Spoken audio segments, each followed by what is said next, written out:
कोई भी और काम करने का हुनर मौजूद ही नहीं है।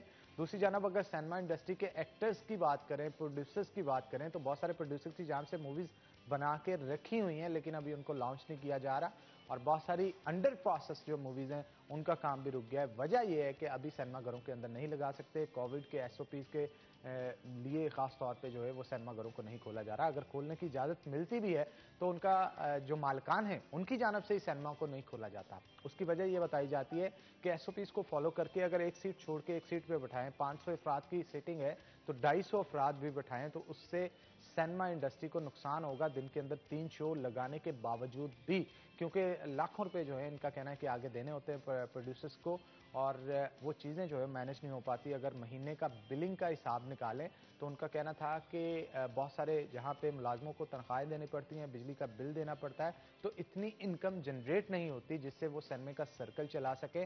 दूसरी जानब आ जाए थिएटर की तरफ, तो 2020 का साल थिएटर्स के लिए भी अच्छा नहीं रहा। तकरीबन 6 माह थिएटर जो है बंद रहे। सबसे पहले कोविड के आते ही सबसे पहले जो चीजें बंद की गई थी उनमें थिएटर का शुमार भी किया जाता है। तो थिएटर्स के लोग जो थे, जो फनकार थे, हमारे जो अदाकार थे, वो भी काफी परेशान थे। उनका कहना था कि 6 महीने उन्होंने किस तरह से गुजारे ये वही जानते हैं, क्योंकि अगर एक ड्रामा लगता है तो उसके अंदर लीडिंग रोल प्ले करने के लिए 3 से 4 फनकार होते हैं, और उनमें से 3 से 4 फनकारों के अलावा जितना भी 20 से 25 लोगों का फनकारों का स्टाफ उस ड्रामे के अंदर काम कर रहा होता है, उनको डेली वेजेस के ऊपर यानी 300, 400, 500 या 600 रुपए के हिसाब से दिहाड़ी दी जाती है।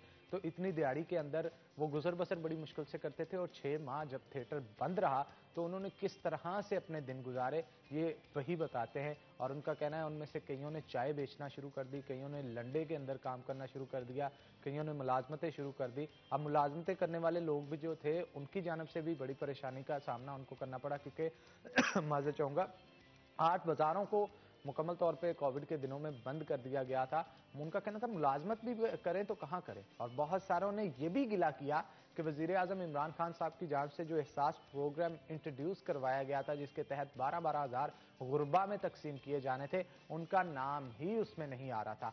तो लोगों ने बड़ी बड़ी मुश्किल से वो हालात जो हैं उनको फेस किया। लेकिन यहाँ पे मैं खराज तहसीन ज़रूर पेश करूँगा उन मुखय्यर हजरात को जिन्होंने हमेशा मुश्किल की घड़ी में गरीबों को याद रखा और गरीबों के लिए बहुत सारी चीज़ें जो है वो मैनेज की, और कोविड के दिनों में राशन भी उनकी तरफ से तकसीम किया गया। एक नहीं, दो नहीं, बल्कि इस मुश्किल घड़ी में तमाम के तमाम लोग जो है वो यकजा नजर आए। हाँ, अलबत्ता हर चीज़ के दो पहलू होते हैं। यहाँ पे कुछ ऐसे लोग भी थे जो एक ही बंदा 10-10 मुखय्यर हजरात से राशन इकट्ठा करता रहा, और कुछ ऐसे लोग भी थे जो कि खाना खाने के लिए अपनी सफ़ेद पोशी की चादर ओढ़े बाहर निकलते थे और किसी से मांगते भी नहीं थे, क्योंकि मोहल्ले में एक ऐसा शख्स भी होता है जो कि सबको पता होता है गरीब है, लेकिन कोई ऐसे लोग भी होते हैं जिनका पता होता है कि ये गरीब नहीं है, लेकिन अंदर से वो किस तरह से अपना गुजर बसर कर रहे होते हैं ये उनसे बेहतर कोई नहीं जानता। चाहे वो लट्ठे का सूट सफ़ेद कलर का पहन के बाहर निकलते हैं, लेकिन वो घर के अंदर उनके मामला क्या है ये उनसे बेहतर कोई नहीं जानता। इसीलिए हमें चौकों चौराहों में मौजूद जितने भी भिखारी हैं उनको देने की बजाय अपने आप के पास पैसे जमा करें और ढूंढे, तलाश करें उस सफेद पोश को जो कि अपनी जिंदगी बड़ी मुश्किल से गुजर बसर कर रहा है। हजारों लोग जेलों में पड़े सर रहे हैं।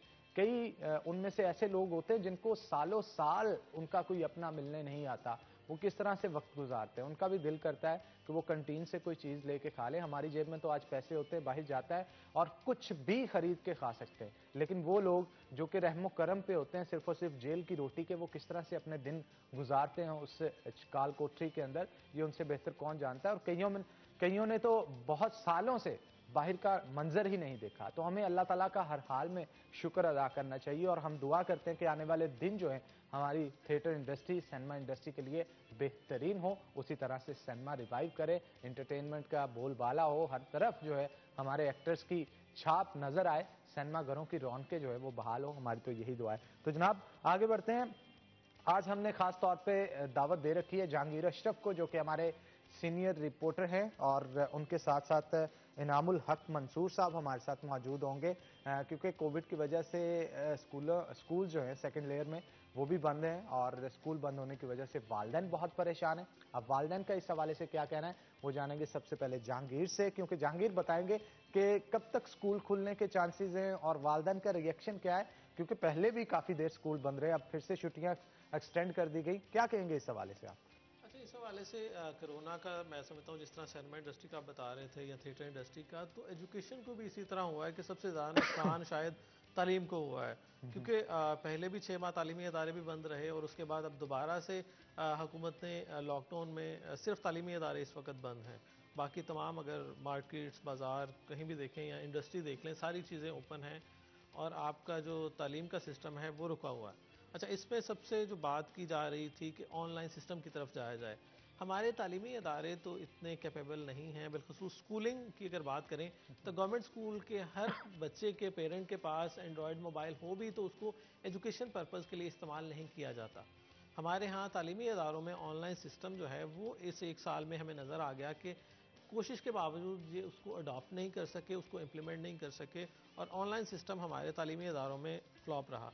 लेकिन अगर बात करें इसके पैरेलल के नौकरियों के हवाले से, जॉब्स के हवाले से, हमारा गवर्नमेंट का एक ई रोज़गार सिस्टम था, तो वो बड़ा खासा कामयाब नज़र आया और उसके फैक्टर एंड फिगर भी बड़े सक्सेसफुल नज़र आए। और इसको देखा गया कि अब देखिए, स्कूल जब तक आप स्टूडेंट हैं तब तक आपके लिए ऑनलाइन सिस्टम इतना कारगर नहीं है, लेकिन उसके बाद अगर इसको आप अगर रोज़गार के पॉइंट ऑफ व्यू से देखें तो इस दौरान सबसे ज़्यादा पूरी दुनिया में जो कमाई की गई वो ऑनलाइन सिस्टम से की गई। तो इसका मतलब है कि हमें अभी चूंकि बच्चे इस शायद उनमें इतनी सलाहियतें नहीं है या हमारे टीचर्स इस काबिल नहीं थे कि वो ऑनलाइन सिस्टम को अडॉप्ट करें और बच्चों को कन्वे करें। और दूसरा विशेष हमारे यूनिवर्सिटी तो जी जी एक्सेसिबिलिटी के बड़े इशू हैं कि हर बच्चे के पास एंड्रॉयड की एक्सेसिबिलिटी नहीं है, इंटरनेट नहीं है, उसके पास पैकेजेस नहीं है और वे नहीं है उसके पास कि उसको किस तरह से यूटिलाइज किया जाए। तो हमारे पास अगर एंड्रॉयड मोबाइल क्लेम भी किया जाए कि है, उसको यूटिलाइज करना बच्चों के लिए ये पॉसिबल नहीं बन सका इस सारे अरसा के दौरान। और आज भी जो है बच्चे डिस्टर्ब हो रहे हैं इसी वजह से कि वो फिजिकल क्लासेस अटेंड नहीं कर पा रहे।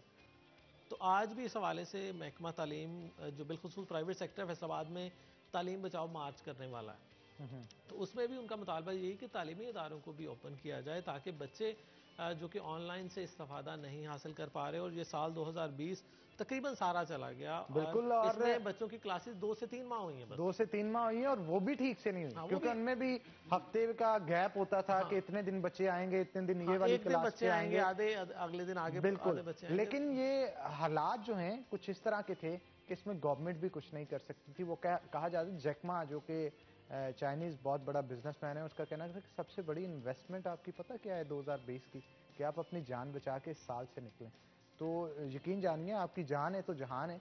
तो गवर्नमेंट जो है वो आपकी जान बचाने के लिए तमाम तरह इकदाम कर रही थी। तो जनाब, आज का सवाल पूछ लेते हैं। जो खवातीन ड्यूक कॉस्मेटिक्स की तरफ से इनामात जीतना चाहती हैं, जो बुलेवार्ड मॉल की तरफ से मर्द हजरात वाउचर जीतना चाहते हैं, उनके लिए आज का सवाल मैं बता दूं कि अमजद साबरी, जो कि आज उनकी बर्थडे भी थी अमजद साबरी की, तो उनके हवाले से ही सवाल है। अमजद साबरी किस मशहूर कवाल के बेटे हैं?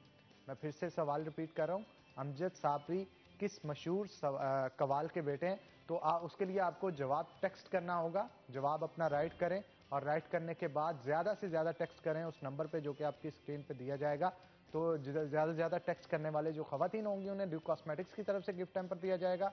जो मर्द हजरात होंगे उनको बुलेवार्ड मॉल की तरफ से वाउचर्स फराहम किए जाएंगे। तो जनाब, आगे बढ़ते हैं। नामुल हक मंसूर भी हमारे साथ मौजूद हैं, उनके साथ भी गुफ्तगू कर लेते हैं और पूछते हैं कि उनका इस हवाले से क्या कह रहे हैं। इनाम, क्या कहेंगे, कितना गैप आ गया है स्टडीज का?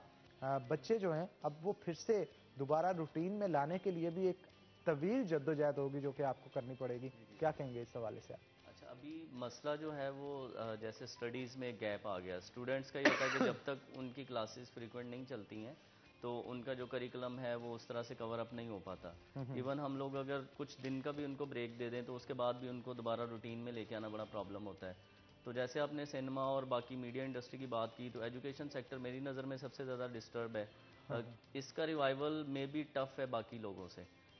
एजुकेशन को रिवाइव करना, बच्चों को वापस उसी सर्कल में लेके आना, उनकी क्लासेस और चीज़ें मैनेज करना, उसमें थोड़ी प्रॉब्लम मुझे ज़्यादा लग रही है। हमारी जो साइड थी, we are managing the professional side, कि जो लोग ग्रेजुएट हो चुके हैं वो अनएम्प्लॉयड हैं, हम उनको कैसे हेल्प कर सकते हैं। ई रोज़गार प्रोग्राम ने ये किया कि उनके लिए एक प्रॉपर वे बना के दिया। हमने एक ऑनलाइन पूरा टेक्नोलॉजी प्लेटफॉर्म उसके लिए डिज़ाइन किया और उसके ज़रिए से उन सबको एजुकेट किया। तो हमें तो अल्हम्दुलिल्लाह उसमें कोई प्रॉब्लम नज़र नहीं आई, लेकिन स्कूल्स के लिए कुछ इश्यूज़ हैं।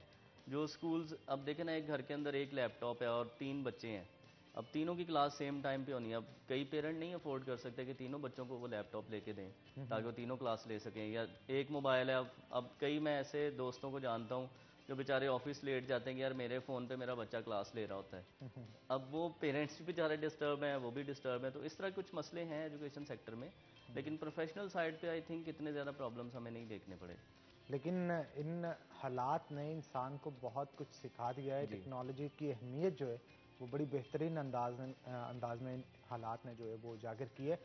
जहीर, क्या कहेंगे, विचर यूनिवर्सिटी को तो इतना नुकसान नहीं हुआ होगा, वो तो पहले ही इसी तरह भले से इस क्राइटेरिया क्लासेस पे। ले रहे थे। हाँ, virtual इस हवाले से गुफ्तगू करेंगे जहांगीर, हौसला रखें इस ब्रेक के बाद। तो नाज़रीन, एक ब्रेक लेंगे, ब्रेक के बाद दोबारा हाजिर होते हैं। कहीं मत जाइएगा, हमारे साथ रहिएगा।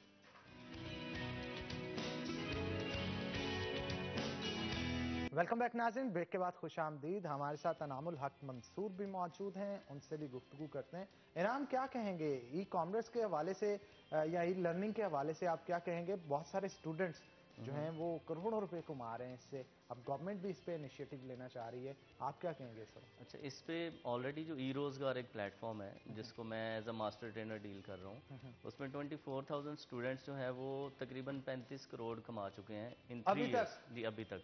ये वो डॉक्यूमेंटेड अर्निंग है जो उन्होंने 3 मंथ्स के टेन्योर में हमारे पास कमाई है during the training. After the training कितना कमा रहे हैं वो हमारे पास डॉक्यूमेंट नहीं है, ना हम उसको करते हैं। ये तो एक नई ही चीज़ है जो आप इंट्रोड्यूस जी जी, करवा रहे हैं। बिल्कुल। करोड़ों रुपए स्टूडेंट्स घर बैठे घर इस बैठे कमा रहे हैं। इवन इसमें 53% फीमेल्स हैं, मतलब फीमेल्स बहुत ज़्यादा इसमें आ रही हैं, मेल भी आ रहे हैं। तो दोनों जो है वो ग्रेजुएट जो अनएम्प्लॉयमेंट थी उसको पंजाब गवर्नमेंट ने इस तरह से टैकल किया कि एक प्रोग्राम डिज़ाइन कर दिया कि घर बैठे पढ़ें। असल में शुरू में हमने फेस टू फेस क्लासेस शुरू की, आफ्टर कोविड हमने पूरा प्रोग्राम जो है उसको ऑनलाइन शिफ्ट कर दिया। 2017 से फैसलाबाद के अंदर एग्रीकल्चर यूनिवर्सिटी में, फिर जो जीसी वुमेन यूनिवर्सिटी है उसके अंदर फीमेल सेंट्रिक सेंटर एक अलग से है। तो इसको हमने पूरा एक फॉर्मुलेट किया, एक बड़ा अच्छा प्रोग्राम, और उससे जो है स्टूडेंट्स काफ़ी अच्छा कमा रहे हैं। ये तो फिर खवातीन घर बैठे ही, या कोई भी शख्स जो पढ़ा जी जी, लिखा है अपनी पढ़ाई को ज़ाया नहीं करना चाहता, वो घर बैठे बिल्कुल। ही बच्चों को ट्यूशन दे के अच्छे खासे पैसे कमा सकता है। बच्चे को ट्यूशन से ज़्यादा we are connecting them to international market. छोटे छोटे टास्क हैं, आपको किसी की बुक का जो है वो फ्रंट पेज लिखना है, किसी के ब्लॉग को सेट करना है, किसी की यूट्यूब की वीडियो है उसको आपने थंबनेल बना के देना है, उसके आपको $5 दे देगा, 10 दे देगा। छोटी छोटी इमेज एडिटिंग है। तो हम इस तरह के काम उनको सिखा देते हैं, वो घर बैठे उनको कनेक्ट करवा देते हैं इंटरनेशनल मार्केट के साथ, तो वहाँ से फिर वो पैसे कमाते हैं। और कुछ लोगोज जी जी, डिजाइन लोगो करवाना चाहते डिज़ाइन हैं, कोई आपकी, वीडियोस एडिट यस। करवाना चाहते हैं। मेरे एक स्टूडेंट शायद यहाँ पे आ चुकी हैं, डाइटिशियन अक्सा के नाम से, वो चैनल चला रही हैं। बेचारी की वो पिछले दिनों वो यूट्यूब चैनल भी जी, वो मैंने हैक सारा हो। रिकवर करवा के दिया उसको यूट्यूब से, एवरीथिंग इज़ बैक, और उसकी मोनेटाइजेशन भी वापस आ चुकी है और उनकी सारी वीडियोस भी वापस आ चुकी अच्छा, हैं। वैसे ये बड़ा चक्कर है कि आप मेहनत करके सालों साल एक चीज को बिल्ड करते हैं, कोई हैकर आता है उड़ा के ले जाता असल है। में ट्रिकी पीपल तो हर जगह पे हैं, और इसमें मसला ये कि जैसे अभी बात कर रहे थे जहांगीर भी, कि हमने ये देखना है कि आपने फ्रॉड से कैसे बचना है। अगर आपको कोई आके कहता है कि हमें 30,000 पे करें, आप पर मंथ 40,000 कमाएंगे या पर मंथ 20,000 कमाएंगे, तो वो टोटली फेक है। ऑनलाइन अर्निंग के अंदर कोई ऐसा प्लेटफॉर्म नहीं है कि आपने उसको जाके पैसे देने हैं फिर आपको पैसे आएंगे। वो बेसिकली उनका बिजनेस मॉडल ही वो पॉन्जी इन्वेस्टमेंट स्कीम्स हैं कि वो 100 लोगों से पैसे लेंगे, उनके रेफरल से फिर आगे पैसे लेंगे। जब वो 500 लोग होंगे तो फिर वो बिजनेस जो है वो निकल जाएगा पाकिस्तान से, सबके साथ फ्रॉड होगा।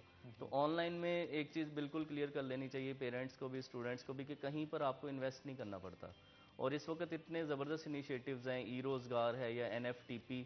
ई रोज़गार की सक्सेस के बाद मिनिस्ट्री ने फेडरल लेवल पे इसको नेशनल फ्रीलांस ट्रेनिंग प्रोग्राम का नाम दिया, और अब ये ऑल अक्रॉस पाकिस्तान इसको रोल आउट कर दिया। पहले सिर्फ पंजाब में था, तो 3 इयर्स के बाद इसको अब जो है पूरे पाकिस्तान लेवल पे लॉन्च कर दिया गया। और अब इसकी हमने क्या किया कि इसकी लिमिट भी थोड़ी कम कर दी है। पहले हमने 16 इयर्स ऑफ एजुकेशन रखी थी, उसमें कुछ लोगों के गिले थे कि हमें एडमिशन नहीं मिलता, तो हमने NFTP में उसको 14 इयर्स कर दिया है कि हर एक को हम लोग अकोमोडेट कर सकें और लोग इससे ज़्यादा से ज़्यादा फ़ायदा ले सकें। अभी तक के नंबर्स बड़े अच्छे हैं और आई होप कि आगे भी अच्छे ही चलेगा। लेकिन ये आप बहुत अच्छे नंबर्स बता रहे हैं कि 24,000 स्टूडेंट ने जी जी, 35 करोड़ के करीब जो है वो जी अर्न जी, किया है। बिल्कुल। और इसी तरह अगर सिस्टम जारी रहता है तो मेरा ख्याल बहुत सारे स्टूडेंट्स जो कि यूनिवर्सिटीज से निकल रहे हैं वो स्किल्ड जी जी, जो है स्किल्स अपने अंदर डेवलप करेंगे। असल में हम लोग ये कर रहे हैं कि इसमें MA इस्लामियात के बच्चे भी हैं, इसमें फूड साइंस के लोग भी हैं। असल में आप स्किल्स दे रहे यस, हैं ना। वी आर उनको ट्रेनिंग कर रहे हैं, हाँ। Training them for skills. और स्किल हम उनको वो सिखा रहे हैं जो आपको मार्केट में इस वक्त चाहिए। लाइक एक बंदे का यूट्यूब चैनल है, उसको हर वीडियो की ऑप्टिमाइजेशन करवानी है, तो वो उसको हायर कर लेता है, पर वीडियो वो उसको $5 $10 दे रहा है, तो उसकी तो एक लॉन्ग टर्म उसके साथ एफिलिएशन चल जाती है ना सर्विसेज की। तो इस तरह से वो लोगों के लॉन्ग टर्म चल रहे हैं। किसी का ब्लॉग है, वो उससे डेली बेसिस पे एक आर्टिकल लिखवा रहा है $5 $10 में। इसके अलावा हम लोग उनको यूट्यूब के ऊपर सिखाते हैं, अपने अपने चैनल्स बनाएं। फिर हम उनको सिखाते हैं कि लोकल ई कॉमर्स कैसे करनी है। बहुत सारे लोग अपने स्टोर्स चला रहे हैं पाकिस्तान के अंदर। हाँ, ये बड़ा ट्रेंड शुरू हो गया जी जी। आजकल ऑनलाइन स्टोर्स का। हाँ आप जी, एक वेबसाइट बना लेते हैं, उसमें तमाम चीजें, तमाम चाहे चीज़ें वो डालते एशिया खुरनोश हो, मेडिसिन हो, शूज हो, हैं। कपड़े बिल्कुल हो, ऐसे ही। सब इंट्रोड्यूस करवा दें, उसको खोलें, जो जो वहां से हाँ खरीदना जी। चाहता है ऑर्डर करे और उसके घर पे वो चीज अच्छा, मज़े की बात ये कि जो टेक्नोलॉजी है इट्स टोटली फ्री। ये एक ओपन सोर्स टेक्नोलॉजी है जिसके ऊपर स्टोर बनता है, और आपका स्टोर का जो एनुअल खर्चा होता है वो तकरीबन 2500 से 3000 रुपये होता है, जो कि बहुत ही नॉमिनल से पैसे हैं, 200 रुपये महीने के लगा लें। तो 200 रुपीज़ पर मंथ में आप एक technology, full rich technology store बना सकते हैं, और वो बनाना आना चाहिए, वो स्किल हम दे देते हैं।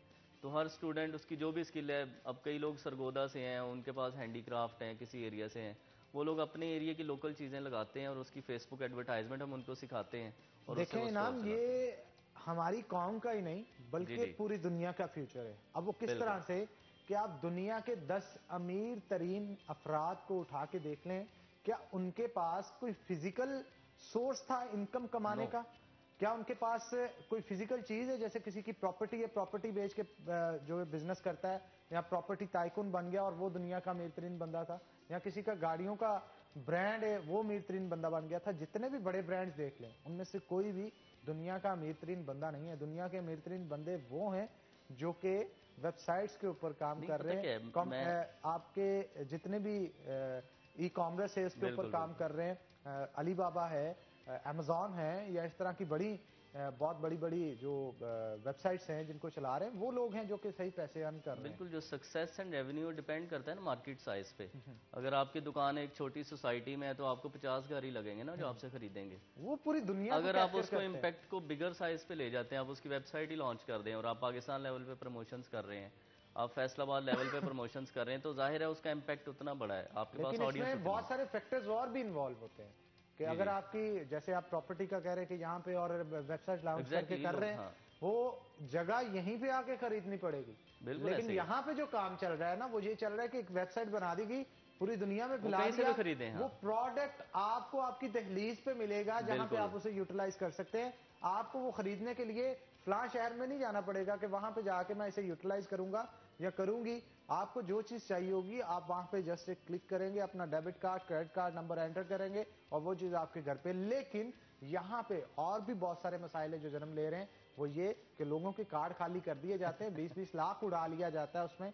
इसमें भी आप थोड़ी सी गाइडेंस दे लोगों को, हम्म। ताकि पता चल सके। हमारे पास बहुत सारे केसेस ऐसे आते हैं कि लोगों को फेक कॉल्स अच्छा, आई, बैंक वाले बन के उनके नंबर पूछती है कार्ड के, और एक ही दिन के अंदर 20-20 लाख खाली कर कुछ दिया लोगों उनके के अकाउंट। साथ असल में एटीएम में भी ये क्लोनिंग हो रही है। आपको एटीएम मशीन्स बड़ी केयरफुली यूज़ करनी चाहिए कि उस एटीएम मशीन के ऊपर कोई एक्स्ट्रा हार्डवेयर तो आपको लगा नज़र नहीं आ रहा। जो ग्रीन कलर जहाँ पे आप कार्ड इंसर्ट करते हैं, वहाँ पर लोग क्लोनिंग डिवाइसेस लगाते हैं, आपका कार्ड क्लोन कर लेते हैं। उसकी वजह से आप जब घर जाते हैं वो पता चलता है 50,000 की ट्रांजेक्शन हो रही है, चीज़ें हो रही हैं। तो थोड़ा सा केयरफुली एटीएम को देख लिया करें कि उसके ऊपर कोई एक्स्ट्रा चीज़ नहीं लगी।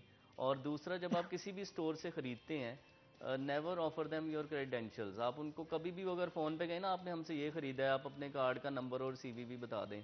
तो कई लोग बेचारे इतने सीधे हैं, वो उनको कार्ड नंबर भी बता देते हैं, एक्सपायरी भी बता देते हैं, उससे वो कहीं से भी ट्रांजैक्शन कर लेता है वो मीनवाइल। फिर आपकी जो पर्सनल यस, इंफॉर्मेशन वो होती आपसे गेट है, करते हैं। बैंक के नुमाइंदे से बात करके वो बता के हाँ उसका जी, कोड ले लेते हैं, और जब कोड उनके पास है तो पूरा अकाउंट आपके पास है। बिल्कुल ऐसे ही वो है। पूरा अकाउंट उनके पास है, तो वो जैसे मर्जी उस पैसों को यूटिलाइज कर सकते हैं। और जैसे ही उस शख्स को पता चलता है कि मेरे अकाउंट में कोई उतनी देर हैंकी में वो पैंकी ट्रांसफ़र हुई हो है, चुके होते तो हैं, हाँ उसके बाद बहुत देर हो चुकी है एग्जैक्टली। जनाब, उम्र भर की कमाई कोई लेके उड़ गया है। ये तो बड़ा इस वैसे, हवाले से थोड़ा लेना चाहिए। अच्छा, बैंकिंग सिस्टम में जो हम्म, सिक्योरिटी का हमारा इश्यूज है, इसको भी इन्हांस करने की जरूरत है। हमारे बैंकर्स को भी चाहिए कि इसके लिए कोई तरीकाकार ऐसा कुछ करे कि हैकर्स जो। अच्छा, बैंक में मैं बैंक्स को बहुत ज़्यादा सपोर्ट तो नहीं कर सकता, ज़ाहिर उनकी साइड से भी कुछ इश्यूज हैं, लेकिन they are trying their best to educate. आपको डेली ईमेल आती है, मुझे भी आती है कि जी बिल्कुल आप ऐसे ही। ये किसी से भी कॉल आए तो ना सुने, अब हमारे पास ऑडियंस बेचारी ऐसी है जो एक मजदूर आदमी वो इंग्लिश की ईमेल कैसे पढ़ेगा। हाँ, उसको एजुकेट करने के लिए मे बी गवर्नमेंट लेवल पे कुछ होना चाहिए कि उसको फाइनेंशियल एजुकेशन थोड़ी सी दी जाए कि यार अगर तुमने बैंक अकाउंट बना लिया, तुमने चेकबुक कैसे इस्तेमाल करनी है, तुमने अपना एटीएम कार्ड कैसे इस्तेमाल करना है, तो उसके लिए शायद कुछ और लेवल पे एजुकेशन चाहिए। बैंक्स नहीं कर पाएंगे मेरे ख्याल से। असल में आने वाले दिनों के अंदर जहांगीर भी इस चीज़ को सेकंड करेंगे कि तमाम दुनिया जो है वो डिजिटल करेंसी पे शिफ्ट हो रही है। बिल्कुल मतलब ऐसे ही। आप प्लास्टिक मनी पे तो आ चुके हैं, हाँ आप बिल्कुल। क्रेडिट कार्ड से निकलवाते हैं चीज़ें, अब आगे आने वाले दिनों में आपकी पे हर चीज़ एक डिजिट्स होंगे डिजिटल जो में कि ऐड होगी। कर दिए जाएंगे एक जगह पे। आप उन डिजिट्स को किसी कार्ड के जरिए या किसी और चीज़ के जरिए या कोड के जरिए ट्रांसफर किया करेंगे आपके बड़े मार्ट्स पे जहाँ से चीज़ें खरीदनी होगी, वो जितने की होगी उतने डिजिट्स जो हैं उसके जरिए निकाल दिए जाएंगे। ये प्लास्टिक मनी के से पहले जो ये जो करेंसी नोट्स हैं इनका कॉन्सेप्ट खत्म हो रहा है। उसकी वजह क्या है? जो दुनिया भर के बड़े जो बिजनेसमैन हैं या जो इसकी सोच समझ बूझ रखते हैं, उनका ये कहना है कि अरबों डॉलर्स लगते हैं इसको छापने के लिए, तो हम वो क्यों जाया कर रहे हैं? हम इसे कोई ऐसा सिस्टम मुतारफ क्यों नहीं करवा रहे कि ये अरबों डॉलर्स हम बचा सकें? कोई ऐसा सिस्टम क्यों नहीं मुतारफ करवा रहे? क्योंकि ऑनरशिप नहीं है। बिल्कुल आप एक 100 का नोट है, उसकी ऑनरशिप नहीं है, वो जिसके हाथ में है उसी का है, ऐसे ही। ठीक है ना? लेकिन आपके अकाउंट में स्पेसिफिकली जो डिजिट्स ऐड कर दिए जाएंगे, जो रकम ऐड कर दी जाएगी, वो आप ही की होगी, आपके अकाउंट में होगी, आप उसे ऑन कर सकते हैं। कैश को आप ऑन नहीं कर सकते, चौक चौराहे में खड़ा कोई डिकेट भी उसको छीन ले के सकता अपनी है मलकियत ऐसे ही। बना सकता है। जहांगीर, आप क्या कहेंगे इस हवाले? अनान, ये अब चूंकि डेवलपमेंट्स दुनिया हर चीज़ में डेवलपमेंट हो रही है, तो इसी हवाले से करेंसी या मनी के हवाले से या आपका जैसे देखिए अब एक दौर वो भी था जब बार्टर सिस्टम हुआ करता था, कोई चीज़ देकर किसी से कोई चीज़ ले लेना, और जैसे किसान करते थे जनाब कि वो इतनी बोरी गंदम घर रख ली, इतनी उसको दे दी, इतनी एक बार वो दे देता था, एक बार वो तो दे देता ये बार्टर सिस्टम से आहिस्ता आहिस्ता फिर करेंसी की तरफ आए, सिक्के का कोई दौर आया, फिर करेंसी आई, फिर वो और अब आहिस्ता आहिस्ता डेवलपमेंट, अब एटीएम कार्ड, अब मनी आप पॉकेट में नहीं रखते, आप कार्ड आपके पास है, आप जहाँ भी जाएं उसको स्वाइप करें, ये वो यूज़ करें। अच्छा, जो सबसे ज़्यादा प्रॉब्लम वही जो पहले भी अभी बात हो रही थी कि फेक के हवाले से और क्रेडिबिलिटी के हवाले से और फ्रॉड के हवाले से अब बहुत सारी ऐसी देखिए जैसे ही कोई नई चीज़ आती है ना, जैसे जब ऑनलाइन सिस्टम नया नया आया तो सबसे ज़्यादा फ्रॉड इसी में हुआ। ऐसे कि ही। आपने वहाँ पे कुछ वो जैसे वो लगाते हैं कि आप मंगवाएं कुछ और घर में कुछ और रिसीव हो रहा होता है, तो आपकी क्रेडिबिलिटी जो है, ये जो बड़े नाम बन गए हैं, अमेजोन है, अलीबाबा है या दराज है या फलां है, तो उन्होंने अपना नाम बना लिया क्योंकि वो मोस्टली जो आप चीज़ उसको सिलेक्ट करें वही आपको भेजते हैं। लेकिन हमारे ऑनलाइन सिस्टम में इतना ज़्यादा है कि आप मंगवाएं कुछ और आता कुछ और है, तो ये क्रेडिबिलिटी जो है वो बहुत ज़्यादा इंपॉर्टेंट है कि आपकी ब्रांड के हवाले से, आपके नाम के हवाले से। और अच्छा, इसकी वजह से जो ओरिजिनल ब्रांड्स हैं जो यस। आपको ठीक देते हैं उनसे भी ट्रस्ट उठता जा रहा है देखिए ना, लोगों का। जिसने एक बार कोई चीज़ मंगवाई है ऑनलाइन, उसको वो रिजल्ट नहीं मिला जो उसने टीवी पे या अपने वेबसाइट पे या अपने मोबाइल पे देखा था, तो वो नेक्स्ट टाइम किसी भी चीज़ पे भरोसा नहीं करेगा। वो कहते हैं ना कि वो दूध का जला तो छाछ भी फूक फूक कर फूक फूक पीता के है, पीते तो इसी तरह से जो एक बार डर गया बेचारा, उसने मंगवा ली कोई चीज़ और उसको वो नहीं मिली, वो दराज पे भी नहीं जाएगा, वो अलीबाबा किसी पे पे भी नहीं जाएगा, नहीं वो जाएगा। अमेजोन वो पे भी नहीं कहेगा कि जाएगा। बस ये वो फेक है कहेगा, और ये फेक ड्रामा ही है हाँ, सारा। और ऑनलाइन कई बंदों ने फेसबुक पे लिखा होता है या अपने सोशल मीडिया अकाउंट्स पे लिखा होता है कि जनाब ऑनलाइन कुछ ना मंगवाएं, क्योंकि उनका बैड एक्सपीरियंस होता है। तो हमारे यहाँ और लोग भी इसी तरह, जैसे लोकल लेवल पे देखें, अब ये ट्रेन कर रहे हैं ना, ये उनको जी। ट्रेन तो कर सकते हैं, लेकिन जो उनकी एथिकल वैल्यूज है उसको 3 माह में चेंज नहीं कर सकते। अब वो अगर किस तरह से चेंज हो सकती हैं, इस पे गुफ्तगू मजीद करेंगे, ब्रेक के बाद आप ही से स्टार्ट लेंगे जाएंगे, लेकिन एक छोटी सी ब्रेक के बाद। तो नाज़रीन, एक ब्रेक लेंगे, ब्रेक के बाद दोबारा हाजिर होते हैं, कहीं मत जाइएगा, हमारे साथ रहिएगा।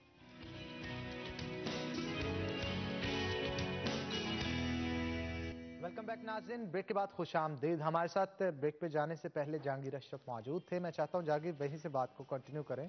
और फरहान बात कर रहे थे कि एथिकल वैल्यूज़ के हवाले से कि हम किसी बच्ची को ट्रेन तो कर सकते हैं ऑनलाइन सिस्टम के हवाले से, लेकिन हमारे यहाँ जो सबसे बड़ा सोशल मीडिया पे चैलेंज है वो फेक, जैसे हम फेक न्यूज़ की बात करते हैं, तो इसी तरह क्रेडिबिलिटी जो है वो भी आपकी फेक प्रोडक्ट्स की वजह से वो आपकी दांव पे लग जाती है। हमारे अक्सर देखें, अब आपको व्हाट्सएप स्टेटस अब देखें ना, तो उसमें लोगों ने मतलब क्लोथिंग का बहुत सारे बच्चियाँ काम कर रहे होते हैं कि अपने स्टेटस पे लगा दी ब्रांड्स की पिक्चर्स, और आप जी ऑनलाइन उनसे बाय करें, तो जो मंगवाते हैं वो आपको कोई और मिलता है, आपने ऑर्डर कोई और किया होता है, तो आपकी क्रेडिबिलिटी जो है ना वो बड़ी दाव पे लग जाती है। तो इसीलिए अक्सर लोग बड़ी जल्दी इससे बददिल भी हो जाते हैं कि जनाब मैंने काम शुरू किया था, उसमें मुझे प्रॉफिट नहीं हुआ, मुझे ये हो गया, क्योंकि वो काम ही आप क्रेडिबल नहीं कर रहे ना, आप दिखा कुछ और रहे हैं, भिजवा कुछ और रहे हैं।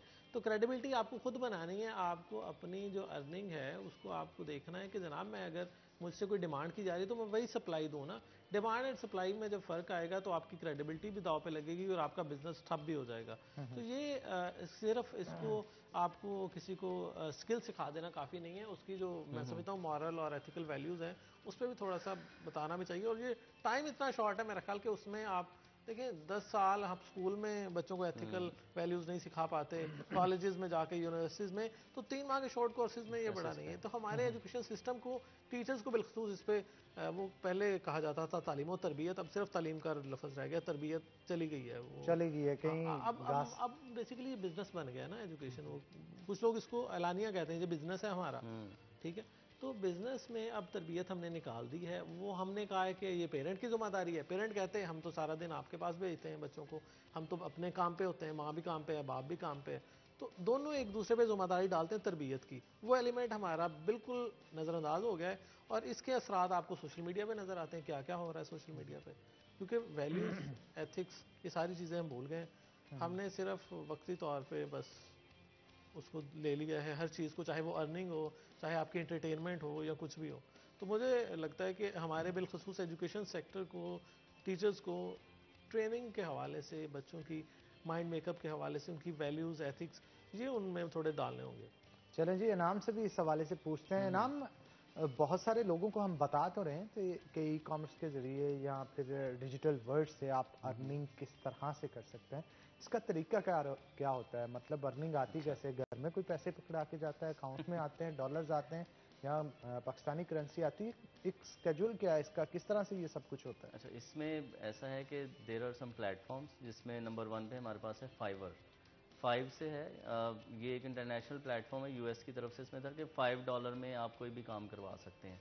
आपने एक सिंपल लोगो बनवाना है, आपने यूट्यूब का थंबनेल बनवाना है, आपने आर्टिकल लिखवाना है, आपने अपने सोशल मीडिया की कैंपेन किसी को देनी है, तो छोटे छोटे काम जो है वो टास्क बेस $5 के हैं, फाइवर।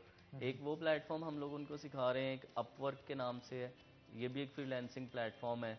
एक freelancer.com है। ये डिफरेंट प्लेटफॉर्म्स हैं जिनके ऊपर आपको प्रोजेक्ट्स डेली बेस पे छोटे छोटे टास्क मिलते हैं। आप वो टास्क जब कर लेते हैं उसके बाद उसी प्लेटफॉर्म के डैशबोर्ड में आपके डॉलर्स शो होते हैं कि आपने इतनी अर्निंग कर ली है।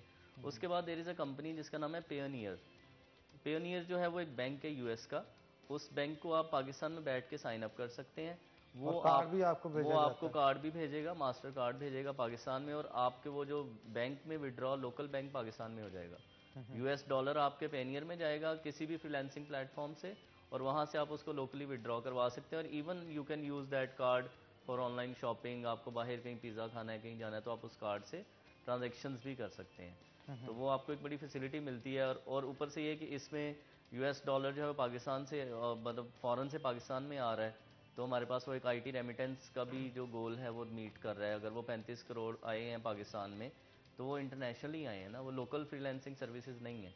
तो वो और इसके साथ साथ और ये भी बड़ा होता है कि अगर कोई शख्स, जैसे आप बता रहे हैं कि थंबनेल बना के जी जी $5 कमा सकता है, 4 थंबनेल अगर वो दिन के बनाए, ज्यादा नहीं। एग्जैक्टली, और आपको भी पता है थंबनेल बनाना कोई मुश्किल काम नहीं है, ये तकरीबन 10 मिनट का एग्जैक्टली, काम हाँ है। ऐसे ही है, और ऐसे ही 10 मिनट के अंदर अगर आप $5 कमा रहे हैं, 4 आप थंबनेल रोजाना बना के $20 कमा सकते हैं। और $20 के कमाने से तकरीबन रोजाना का आप 3,000 के करीब जो है एग्जैक्टली, वो कमा रहे हैं। और जो एग्जैक्टली, शख्स रोजाना के 3,000 कमा रहा है, 1 लाख के करीब तो वो यहीं से बिल्कुल अर्न ऐसे ही, कर रहा है। तो बिल्कुल ऐसे ही। अगर ये इस प्लेटफॉर्म को पॉजिटिव यूज देखा जाए ना, तो बहुत ज्यादा है। नेगेटिविटीज भी होती हैं सोशल मीडिया की, जहाँ पॉजिटिविटीज है नेगेटिविटीज भी होती हैं। हमारे यहाँ ज्यादा नेगेटिव पे जोर दिया जाता है। हमारे यहाँ ये देखा जाता है फेसबुक पे लाइक्स किसके ज्यादा हैं, किस पॉलिटिशियन के पेज के लाइक्स ज्यादा हैं, कमेंट्स किसके ज्यादा हैं, और तस्वीरों पे क्रॉस लगा के फेसबुक पे शेयर किया ऐसे जा ही रहा है। होता है। एथिकल वैल्यूज को बिल्कुल इग्नोर किया जा रहा होता है। इनके नेगेटिव एस्पेक्ट्स के हवाले से आप क्या कहेंगे? अच्छा, इसमें ये है कि हम लोग, जैसे हमने कोर्स डिज़ाइन किया 3 मंथ्स का, तो इसमें हमने जो फर्स्ट हाफ रखा that was freelancing basics and ethics. हम इसमें पहले वो पढ़ाते हैं कि आपने ओवर कमिट नहीं करना, किसी को अंडर डिलीवर नहीं करना। अगर आपने किसी के साथ ये कहा है कि मैं दिन के 5 थंबनेल बनाऊंगा, आपने ग्रीडी नहीं हो जाना। आपको पता है कि आपकी कैपेसिटी 3 बनाने की है, तो आप उतना ही कमिट करें जितना काम डिलीवर कर सकते हैं, और ट्राई टू ओवर डिलीवर। आप उसको कोई एक्स्ट्रा चीज़ डिलीवर करें। आप ऐसा ना करें कि आप उससे 10 चीज़ें की हैं तो आप उसको 8 चीज़ें दे रहे हैं और उसे एक्स्ट्रा टाइम मांग रहे हैं। आप इतना काम लें कि उसको 11 चीज़ें दे सकें। थोड़ा सा ओवर डिलीवर करें ताकि क्लाइंट आपके साथ खुश हो। वो एथिक्स के हवाले से हम ट्राई करते हैं कि स्टूडेंट्स को जो ओरिजिनल चीज़ें हैं वो पढ़ाई जाएँ। मेरे ख्याल से एथिक्स का जो फुकदान तो चलो एक शुरू से चल रहा है। वो हमारी, अगर जापान पहले 10-15 साल बच्चे को सिर्फ एथिक्स पढ़ाता है तो हम तो शायद उसको 1 साल भी नहीं पढ़ा रहे। वो जहांगीर की बात सही है कि हमारे शायद टीचर्स को वो पर्सनल कैपेसिटी में करवाना पड़ेगा। हमारे किसी करिकुलम में वो चीज़ें नहीं हैं, हमारे किसी क्राइटेरिया में वो नहीं है। लेकिन हम लोग प्रोफेशनल प्लेटफॉर्म पे जितना कर सकते हैं हम लोग फिर ये करते हैं कि रोज़गार में या NFTP में भी हम लोग पहला महीना उनको फ्रीलांस बेसिक्स और एथिक्स पे लगाते हैं कि बिजनेस एथिक्स पढ़ाए जाएं। आपने ई-कॉमर्स में कोई चीज़ भेजी है तो उसको वही चीज़ भेजे ना, आप उसको कलर वेरिएशन क्यों भेज रहे हैं? एक बंदा रेड टी-शर्ट मंगवाता है, आपके पास ब्लैक पड़ी थी, वही पैक करके भेज देते हैं। उसको कहते हैं यार रखनी है रख लो, नहीं तो आपको ना कुछ और भेज देते हैं। अच्छा, इसमें एक और बहुत बड़ी प्रॉब्लम आती है, वो ये कि आप क्वालिटी को पिक्चर से जज नहीं कर सकते। एग्जैक्टली, ये तो है। अब इस चीज को आप किस तरह से दूर करेंगे, ये एक बहुत बड़ा सवाल है। ये आपको एक ट्रस्ट तो बिल्ड करना पड़ता है। अब अमेजोन है, बहुत बड़ा कैपिटल जाइंट है वो। अब अमेजोन का डेली जो है वो पर सेकंड कितने हज़ारों पार्सल निकल रहे हैं, उसने एक ट्रस्ट बिल्ड किया है ना। वॉलमार्ट ने एक ट्रस्ट बिल्ड किया है। अली एक्सप्रेस चाइना में बैठा है। हम कहते हैं चाइनीज़ जो है वो मतलब बिजनेस ट्रेड के अंदर बहुत कुछ करते हैं, हमारे साथ भी होता है कॉर्पोरेट वर्ल्ड में। लेकिन चाइना से आप रिटेल शॉपिंग करें, अभी आप अली एक्सप्रेस की शॉप खोलें, आप उनसे जिस कलर की जो चीज़ मंगवाएंगे पाकिस्तान में उसी कलर की वही चीज़ आएगी, और उसमें आपको कोई 1% डिफरेंस भी नहीं मिलेगा। अच्छा, इसमें मनी बैक गारंटी भी कुछ लोग देते हैं। देते मैं हैं। किसी स्पेसिफिक वेबसाइट का नाम नहीं यहाँ पे लूँगा, लेकिन मैं ये बताना चाहता हूँ कि वो ट्रस्ट बिल्ड करते किस तरह से। सपोज आपके पास कोई प्रोडक्ट आ गया और वो वैसा नहीं है जैसा आप चाह रहे थे, तो वो रिटर्न करते हैं, उसकी कॉस्ट आपको पे करते हैं और एक्सचेंज करने का ऑप्शन भी उनके पास मौजूद होता है। ये वो तरीकेकार होते हैं जिससे आप अगले को सेटिस्फाई करते हैं, जनाब कोई मसला नहीं आपके है। पैसे ज़ाया नहीं जाएंगे, जो आप लगाएंगे वो आपको मिलेगा भी। हम लोग भी इसमें 2 रिफंड पॉलिसीज पढ़ाते हैं कि आपको एक तो फुल 100% रिफंड है। फॉर एग्जांपल कोई चीज़ आपने भेजी है एंटीक चीज़ से, कोई ब्रेकेज हो गई, उसमें ब्रेक की सूरत में हम उसको फुल रिफंड देते हैं। या वो एज इट इज़ वो वैसी प्रोडक्ट नहीं है जैसी आपने मंगवाई है और आप क्लेम करते हैं कि मैंने ऑर्डर ये किया था, इसका कलर चेंज है। मेरे साथ ये हुआ कि मैंने अपने घर में एक 43 इंच की LCD लगाई, तो मुझे कारपेट की साइड से HDMI केबल लानी थी, तो मैंने फ्लैट केबल बड़ी मुश्किल से ढूंढ के ऑर्डर की। ठीक है, तो वो दराज में 3 मीटर्स की थी, तो दराज ने मुझको वो राउंड भेज दी। अब मैं तो फ्लैट ढूंढ रहा था कि वो सही फिटिंग में आए, अब उनके पास स्टॉक में राउंड पड़ी थी, उसने वो भेज दी, और मेरा घंटा वो भी ज़ाया हुआ और उसके साथ ट्रस्ट भी डैमेज हुआ। तो होता ये है कि अगर किसी के पास वो स्टॉक में चीज़ नहीं पड़ी तो उसको क्लाइंट को या तो गाइड कर देना चाहिए, या इवन आपके स्टोर के अंदर पॉइंट्स या क्रेडिट्स ऐड हो जाते हैं आपके, जी आपका 1000 रुपीज़ हमने आपके वॉलेट में ऐड कर दिया, आप कोई और चीज़ खरीद लें। बिल्कुल, आप ठीक कह रहे हैं। ये पॉजिटिव नेगेटिव चीजें तो साथ वो साथ हर जगह चलती पे रहती चलती हैं। हैं। हाँ जी, बहुत शुक्रिया नाम आज के शो में आने के लिए। Thank you so Jahangir, much. आपका भी बहुत शुक्रिया आज के शो में आने के लिए। तो नाज़रीन, इसी के साथ ब्रेक लेंगे, ब्रेक के बाद दोबारा हाजिर होते हैं, कहीं मत जाइएगा, हमारे साथ रहिएगा।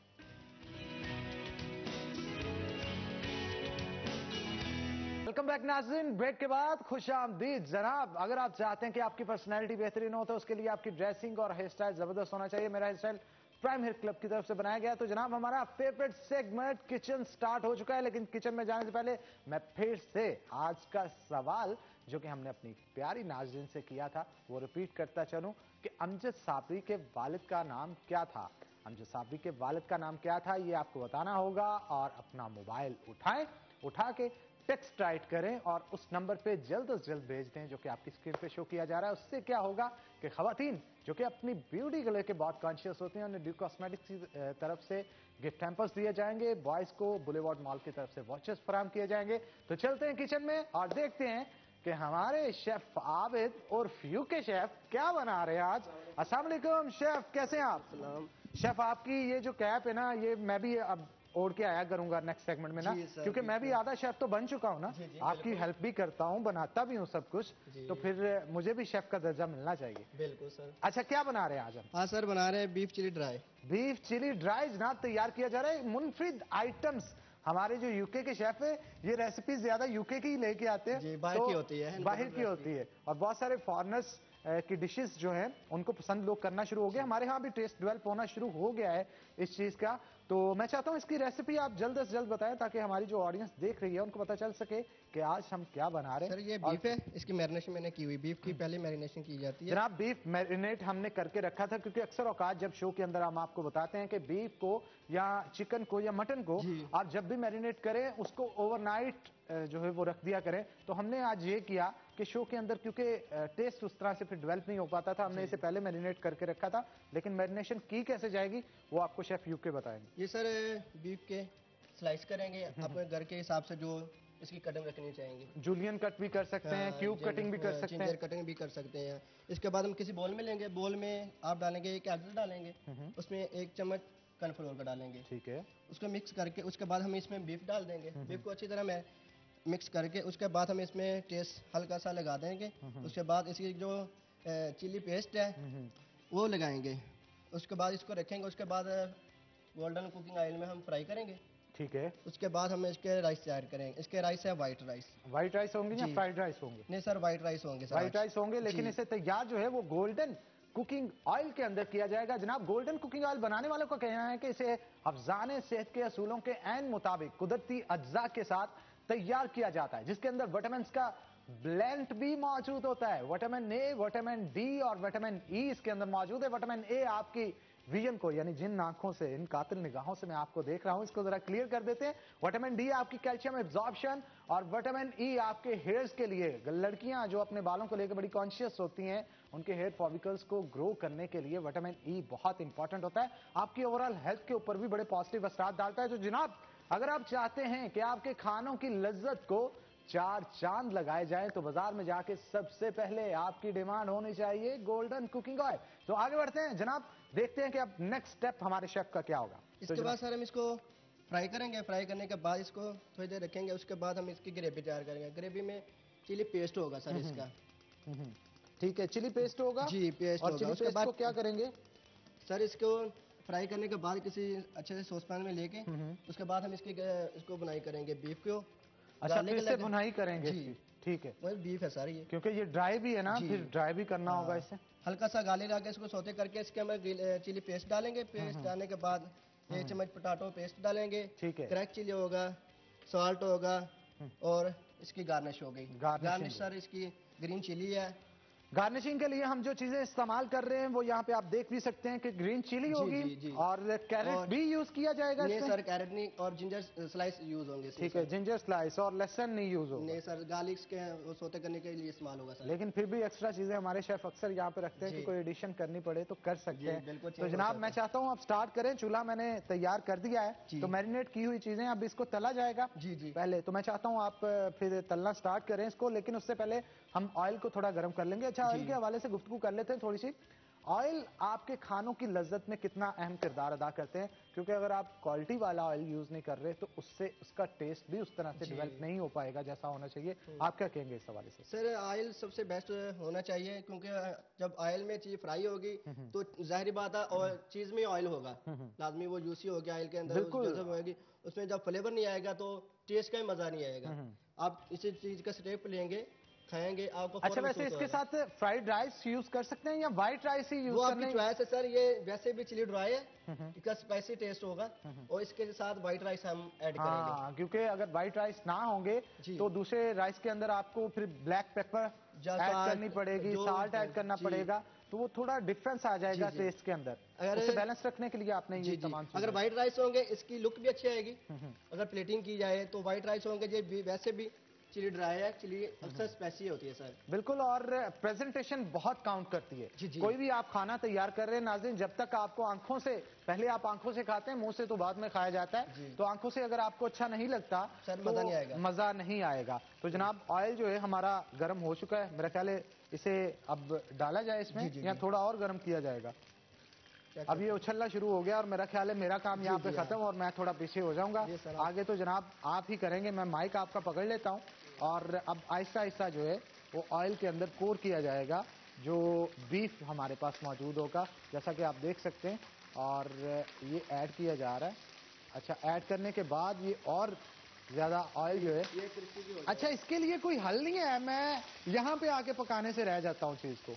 इसके लिए कोई हल तो होना चाहिए। कुकिंग का है हल सर। हाँ, ये अब उनको जो डर है ना वो खत्म हो जाएगा, वो आग से भी खेल सकते हैं। लेकिन ये फिर भी जो छींटे उड़ते हैं इससे हाथ जलने का खतरा होता है। ये हो सकता है अगर आपका जो सोचते हैं ना वो साफ होगा ना, उसमें पानी ऐड होगा ना, वो इस तरह नहीं होगा सर। तो मेरा ख्याल है आज हमारे जो ऑफिस बॉय हैं उन्होंने अच्छे से पानी नहीं निकाला हमारे पैन से, शायद इस वजह से। जी चलें। अच्छा, इसे कितनी देर फ्राई किया जाएगा? सर ये इससे 5 से 7 मिनट लगेंगे। ये बीफ है, ये थोड़ा सा एक्स्ट्रा टाइम लेता है क्योंकि इसको हल्का सा क्रिस्पी करेंगे। जो मैरिनेशन लगाया ये खुद ही क्रिस्पी करेगा, थोड़ा सा इसको एक्स्ट्रा टाइम देंगे ताकि ग्रेवी जल्दी तैयार हो जाए। उसके बाद हम व्हाइट राइस के ऊपर यानी कि चलें जी, खाने की अफादियत तो बहुत होती है। हमारे साथ आज जो गेस्ट मौजूद होंगी, तूबा हमारे साथ मौजूद होंगी जो कि न्यूट्रिशनिस्ट हैं, हम उनकी तरफ भी चलेंगे और आज ख़ास तौर पे जो खानों के हवाले से गुफ्तगू भी उनके साथ की जाएगी क्योंकि बहुत सारे लोग होते हैं जिनके टेस्ट बड्स डेवलप हो चुके होते हैं, खाना छोड़ना उनके लिए एक अजाब बन चुका होता है। पिज्जे, बर्गर और इन जैसी चीज़ों पे अपना ध्यान काफ़ी मरकूज कर लेते हैं और टेस्ट बड्स कुछ ऐसे डेवलप कर लेते हैं कि ओबेसिटी का भी शिकार हो जाते हैं। उसके बाद वो चीज़ें उनको छोड़ने में काफ़ी परेशानी का भी सामना रहता है। इस हवाले से भी उनसे गुफ्तगू करेंगे। तो चलते हैं जनाब, हम आज हमारे साथ गेस्ट मौजूद होंगी तूबा।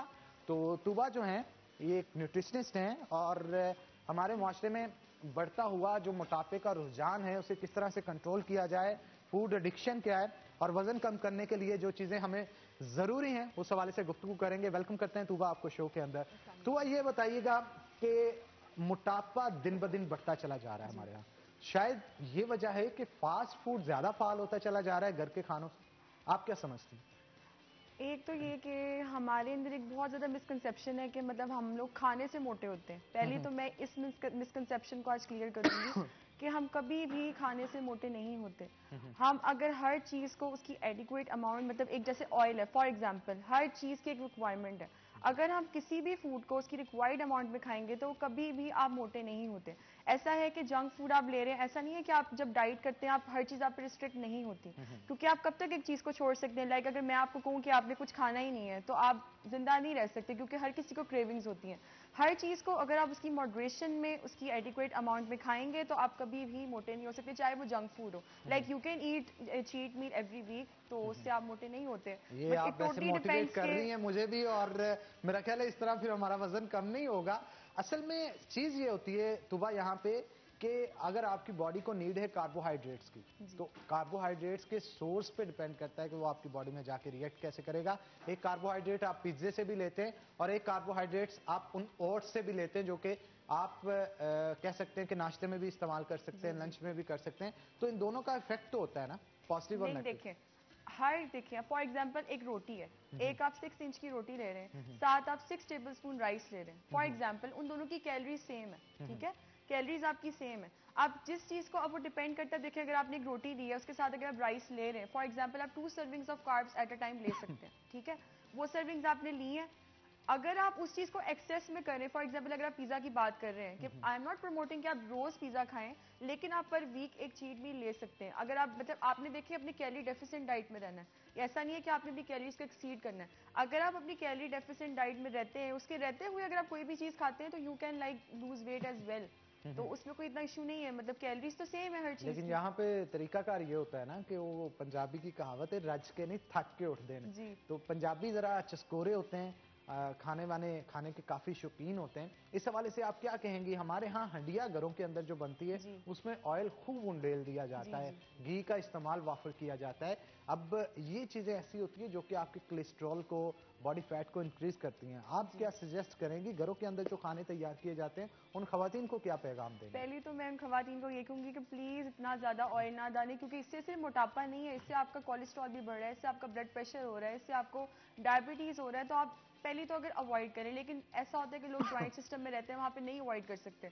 तो इसका हल ये होता है कि जब आप कोई चीज़ खा रहे हैं तो आप उसके अंदर से वो थोड़ी सी ऑयल लाइक ऊपर से जो आया होता है उसको उतार के और 2 to 3 टेबल स्पून आप ग्रेवी आप ले सकते हैं, मतलब इट्स नॉट अच्छा, रिस्ट्रिक्टेड। आजकल ये मतलब ये तो खास तौर पे जो मैं बताने जा रहा हूँ डाइट वाले लोगों के लिए ऑयल स्प्रेज भी आ चुकी हैं। जी पैन के अंदर स्प्रे करें, वो तो 1 टेबल स्पून से भी बहुत कम होता है, जी 2-4 ड्रॉप्स होते हैं, स्प्रे करके आप उसके अंदर एग भी बना सकते हैं, जी दूसरी जी चीजें भी बना सकते हैं। लेकिन ये डिपेंड करता है कि आप चाहते क्या। अब एक शख्स है जिसको पसंद ही ऑयल में भीगी हुई चीज है, तो किस तरह से अब इसके लिए आपको ये करना होगा कि आपको अपने ऊपर कंट्रोल लाना होगा। वही बात आ जाती है फूड एडिक्शन की, कि आपने कुछ अपने ऐसे जीन्स स्विच ऑन कर लिए होते हैं, बर्ड्स कुछ ऐसे डेवलप कर लिए होते हैं कि जब उनकी क्रेविंग्स आपको उठती है ना, तो वो बॉडी पूरी वाइब्रेट। मैंने बहुत सारे लोग देखा है जो डाइट पे आते हैं तो कांप रहे होते हैं कि यार ये चीज नशे की तरह उनको मिल जाए, एक बार उससे तस्कीन मिल जाएगी उनको।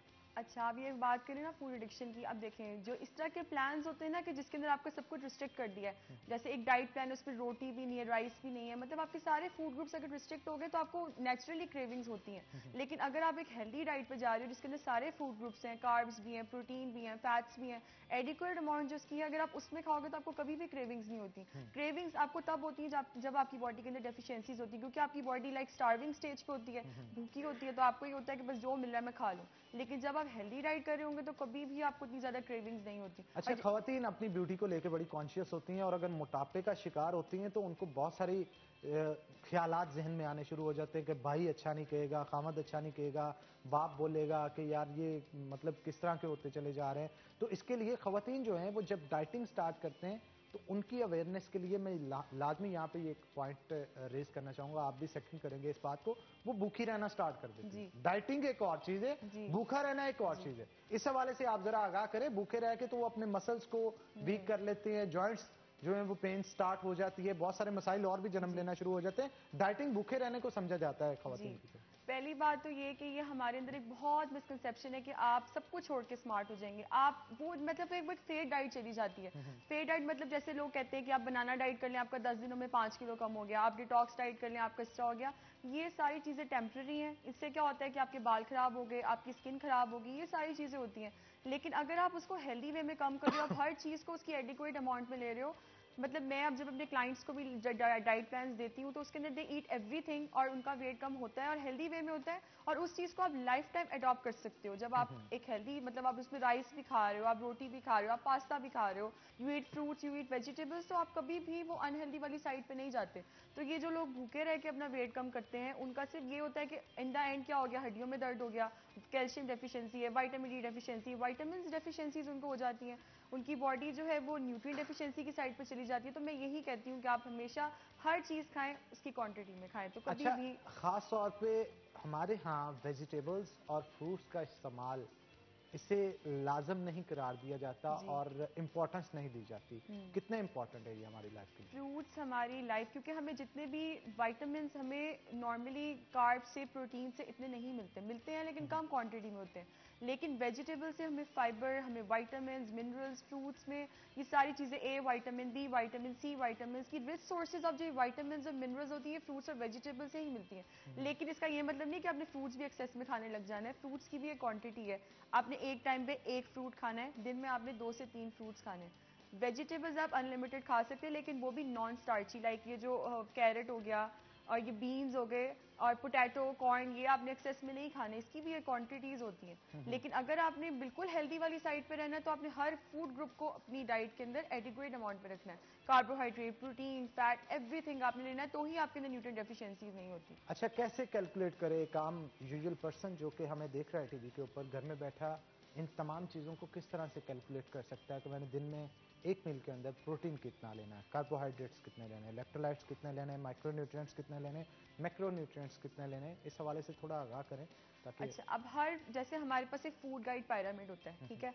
अब वो कोई भी अगर उसको देखे, like they can search from Google, अगर आप फूड पिरामिड की एक पिक्चर लेते हैं तो उसके अंदर उन्होंने बताया होता है कि आपने पर डे हर फूड ग्रुप कितना लेना है। कार्ब्स आपने दिन में 5 से 6 सर्विंग्स लेनी है, प्रोटीन आपने 2 से 3 सर्विंग्स लेनी है, फैट आपने 2 से 3 सर्विंग्स लेनी है। अब हर चीज़ की क्वांटिटीज, अब वो बताने के लिए तो खैर हम भी हैं, लेकिन ये कि जैसे फॉर एग्जांपल अगर आपने ऑयल, बहुत ज़्यादा ऑयल का यूज़ है, तो ऑयल आप दिन में 2 टीस्पून ले सकते हैं, वो भी तब जब आप और कोई फैट की सोर्स नहीं ले रहे। रोटी आप एक टाइम पे 2 6 इंच रोटी आप ले सकते हैं।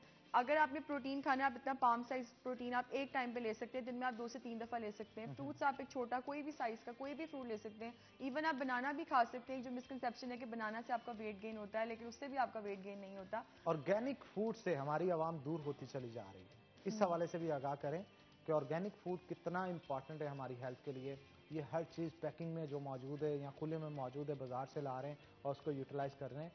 इस हवाले से भी बताएं ना कि ये कितना नुकसानदेह और आपकी बॉडी को टॉक्सिफिकेशन की तरफ लेके जाती है और ओबेसिटी की तरफ लेके जाती है, अल्सर मैदे में काज करती है। इन तमाम चीज़ों के हवाले से आपसे गुफ्तगू करेंगे, लेकिन ब्रेक का वक्त हो गया। ब्रेक के बाद वापस आके दोबारा यहीं से गुफ्तगू को स्टार्ट करेंगे। तो नाज़रीन, एक ब्रेक लेंगे, ब्रेक के बाद दोबारा हाजिर होते हैं। कहीं मत जाइएगा, हमारे साथ रहिए।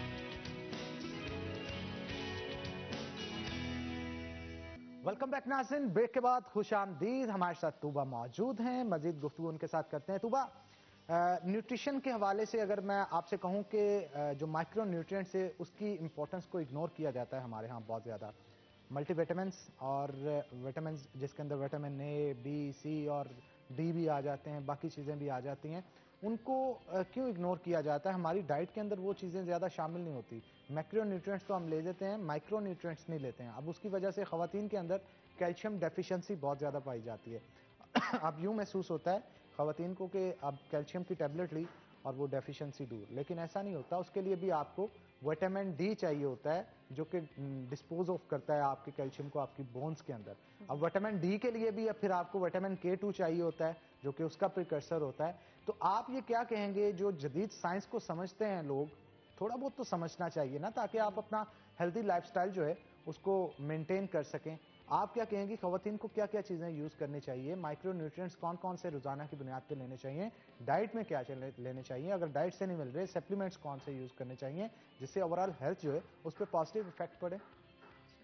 अच्छा, जैसे कि आपने पहले कहा था कि हमारे यहाँ फ्रूट्स और वेजिटेबल्स का इंटेक बहुत कम है। या तो वेजिटेबल्स का इंटेक इस तरह है कि उसको पका के जो है उसके सारे न्यूट्रिएंट्स फेडेड आउट हो जाते हैं। जो वेजिटेबल्स भी होते हैं उसको हमने रॉ अमाउंट में भी लेना होता है, ताकि जो, क्योंकि ये हमारे पास कार्ब्स, प्रोटीन, फैट्स जैसे आप बात कर रहे थे, राइस है या ये हमारे पास मीट है, इन सब से हमें जैसे मैक्रो न्यूट्रिएंट्स मिलते हैं। लेकिन माइक्रो न्यूट्रिएंट्स के लिए हमें जो है वो ये फ्रूट्स और वेजिटेबल्स वाली साइड पे ही जाना पड़ता है। और मल्टीविटामिन्स को मैं वैसे भी रेकमेंड करती हूँ, क्योंकि हमें इतनी क्वांटिटी में कुछ न्यूट्रिएंट्स, जिस तरह के जैसे मैंने आपको बताया कि जब हम वेजिटेबल्स को कुक करते हैं तो उनका वो न्यूट्रिएंट्स फेडेड आउट हो जाते हैं। हमें मल्टीविटामिन्स अपनी डाइट के अंदर वैसे भी नॉर्मली, स्पेशली लेडीज़ को, क्योंकि उन्होंने आगे कंसीव करना है, फर्टिलिटी के लिए, वैसे भी और इश्यूज़ के लिए जो है उनको मल्टीविटामिन्स अपनी डाइट के अंदर लेने चाहिए। और जब मल्टीविटामिन्स आपकी डाइट के अंदर नहीं होंगे तो हार्मोनल चेंजेस होंगी। हार्मोनल इम्बैलेंस की वजह से बहुत सारी ख़वातीन फर्टिलिटी की प्रॉब्लम जो है उनको फेस करती हैं। तो मैं ये उनसे दरख्वास्त करूंगा, बल्कि वही नहीं, बल्कि इसके साथ साथ मर्द हजरात भी अपनी ओवरऑल हेल्थ को मेंटेन करने के लिए, अपार्ट फ्रॉम दैट, आप ओवरऑल हेल्थ को अगर मेंटेन करना है, अपने मसल साइज को मेंटेन रखना है, अपनी बॉडी में फैट कंटेंट को कम करना है, उसके लिए माइक्रो न्यूट्रिएंट्स पे भी आपको उतना ही जोर देना चाहिए जितना मैक्रो न्यूट्रिएंट्स पे देते हैं। और इसके साथ साथ मैक्रो न्यूट्रिएंट्स के लिए भी आप कोशिश करें कि जो सोर्स आप यूज कर रहे हैं वो ऑर्गेनिक सोर्स हो, ना कि जैसा कि आजकल बहुत सारी कंपनीज ऐसी आ चुकी हैं जो कि फर्मेंटेड मीट जो है वो बाजार में इंट्रोड्यूस करवा रही हैं। उससे भी किडनीज के प्रॉब्लम, ब्लड प्रेशर के इशू, शुगर के इशू, ऐसे बहुत सारी चीजें ट्रिगर कर रही हैं। आप क्या कहेंगे इस सवाल? जैसे कि अभी हमारे पास ये फ्रोजन आइटम्स होते हैं सारे, इसके अंदर प्रिजर्वेटिव्स यूज होते हैं, एमल्सीफायर्स यूज हुए होते हैं इसके अंदर। इनसे क्या होता है, इससे एक तो आप सही कह रहे हैं कि इसके अंदर, क्योंकि प्रिजर्वेशन के लिए या तो सॉल्ट यूज होती है या फिर शुगर यूज होती है। शुगर से आपको डायबिटीज होगी, सॉल्ट से आपको ब्लड प्रेशर होगी। तो जो भी एक पर्सन ऑलरेडी जो इन चीजों का पेशेंट है, अगर वो इस चीज को कंज्यूम कर रहा है, वो तो लाइक ऑलरेडी उनके डिजीज को वो ट्रिगर कर रहा है। लेकिन जो लोग नहीं भी हैं डिजीज वाली साइड पे, ये सारे प्रिजर्वेटिव्स यूज होते हैं। मैं तो कहती हूँ ये सारी चीजों को अवॉइड करके जस्ट यूज होम में, मतलब आप यूज करें एक दफा, उसको बना के उसको आप फ्रीज कर लें, एंड दैट्स गुड। बाकी ये जो है जैसे आप कह रहे बीन्स वगैरह, ये कॉर्न वगैरह जो ये टिन्स वगैरह में होते हैं, तो ये बिल्कुल भी नहीं लेने चाहिए। इससे जो है वो आपको आपकी हेल्थ का बेड़ा गर्क हो जाता है। बिल्कुल, और बड़े नेगेटिव इफेक्ट्स हैं इसके।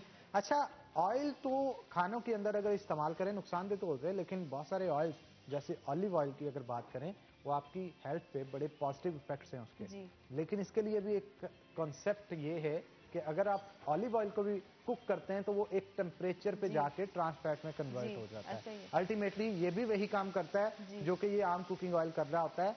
तो हर शख्स जो ये समझता है कि वो ऑलिव ऑयल यूज कर रहा है अपनी हंडिया के अंदर, ये कर रहा है और उसको फिर हाई टेम्परेचर पे कुक किया जाता है, तो इसके हवाले से भी थोड़ा बताएं ना कि ऑलिव ऑयल जो होता है उसे रॉ आप यूज करें। ऑलिव ऑयल हमेशा सैलेड्स की ड्रेसिंग के लिए यूज करते हैं। लाइक अगर आपने उसको ऊपर से स्प्रिंकल करना है, कभी भी ऑलिव ऑयल को कुक नहीं करते, जैसे कि आपने लेकिन बात की यहाँ कन्वर्ट हो होता है जाता ना, है। हंडिया लेकिन बनाई और जाती है। लोगों को लगता है कि अगर हमने ऑलिव ऑयल लिया तो हम इससे मोटे नहीं होंगे। हर ऑयल, हर घी, चाहे कनोला है, सनफ्लावर है, ऑलिव है, सबकी कैलोरी सेम है। 1 टीस्पून ऑयल घी के अंदर 45 कैलोरीज हैं, चाहे वो कोई भी किस्म का ऑयल है। इस तरह नहीं आप कह सकते कि मैंने देसी घी में कुक किया तो मैं मतलब मोटी नहीं होंगी या इससे मेरी हेल्थ पे इफेक्ट नहीं पड़ेगा। और दूसरा ये कि ऑयल को भी एक सर्टेन अमाउंट तक कुक करते हैं, वरना उसके बाद वो भी, जिस तरह मैं आपको कह रही, वेजिटेबल्स हैं, अगर आप उसको हमारे यहाँ ऐसे होता है ना कि पका पका पका पका के उसके सारे न्यूट्रिएंट्स ही जाया कर दिए जाते जी हैं। बिल्कुल ऐसा है। बल्कि हालांकि फैट जो है हमारी डाइट के अंदर बहुत इंपॉर्टेंट है, हमारी हार्ट हेल्थ, इसके जो ओमेगा 3 होता है, मतलब ओमेगा 3 और ओमेगा 6 फैटी एसिड अगर आपने यूज करने हैं उसके लिए फिश आपका जी, बेहतरीन सोर्स है।